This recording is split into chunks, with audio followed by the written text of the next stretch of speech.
gabi nga pala ay manonood kami ng circus. Ito nga pala yung unang beses na makakanood ako ng circus ng live. Kaya kahit pagod ako galing sa trabaho ay manonood talaga ako. Nag-chat na nga lang din ako sa mga kapatid ko na dalan ako ng damit para makapagpalit na rin ako. Para hindi na rin ako umuwi ng bahay at dumiretso na lang kami kung saan gaganapin yung circus. Kapit lang naman kasi dito yung Tudosio Sport Complex. At pagkatapos nga mag-ayos ay dumiretso na nga kami doon. Madali na nga kami dito at baka nagsisimula na yung circus. Dahil 7:30 PM daw magsisimula at 7:30 ay palabas pala ako ng trabaho. At nga lang kami ngayon manonood kasi hindi sumama si nanay. Umangkas nga pala sa akin ay yung kapatid kong isa at siya na rin yung videographer ko. Dahil sobrang lapit lang nitong pupuntahan namin ay mga 1 minute ay nandun na rin kami. Habang papalapit nga kami ay nakikita ko ng sobrang dami ng mga taong gusto rin manood. Kadating nga namin ay naghanap agad kami ng pwedeng pagparkingan ng motor. Buti na lang talaga ay madami pang pwedeng pagparkingan. Kahit sobrang daming tao ay sobrang dami pa rin pwedeng pagparkingan dito.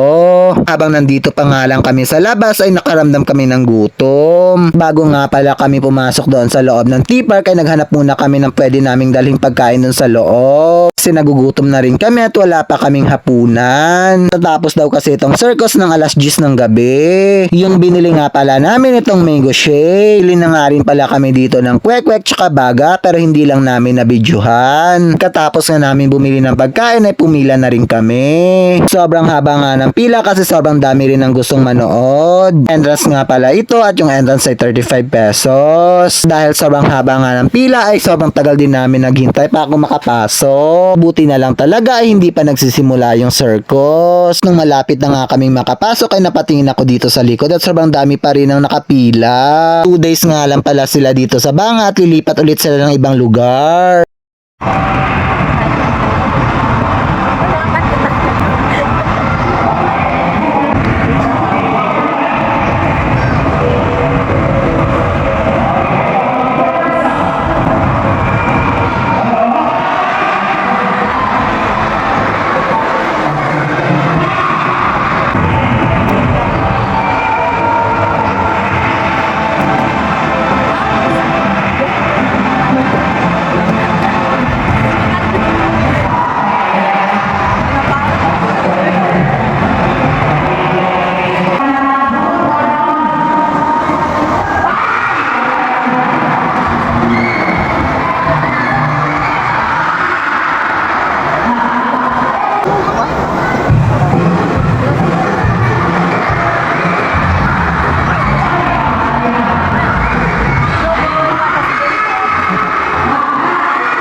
Ibayag lang na doon na.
Siga, santo.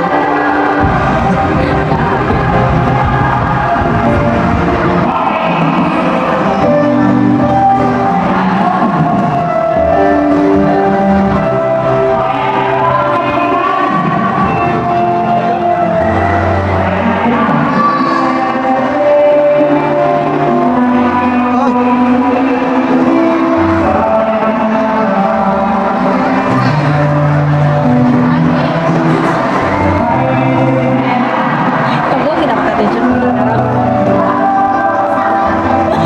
Interpretative.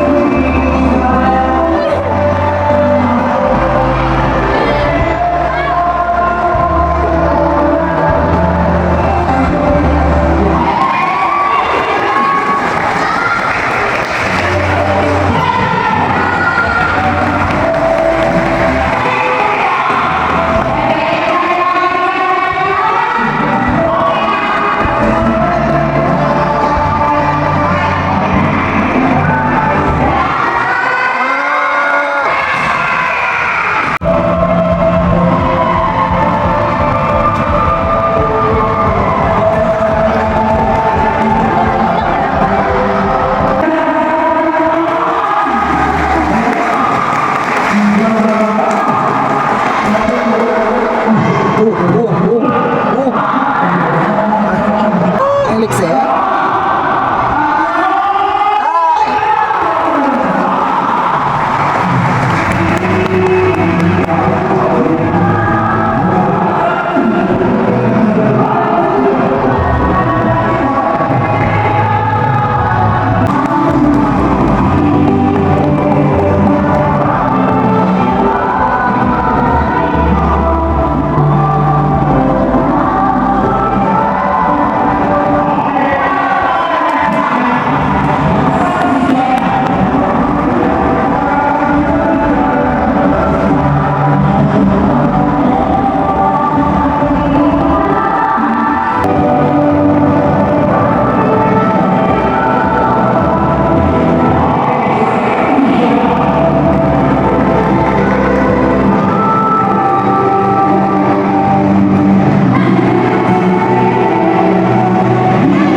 Natapos na nga yung circus ngayong gabi at bukas naman daw yung part 2. Hanggang dito na lang muna ang ating mini vlog. Salamat sa panonood. Paalam!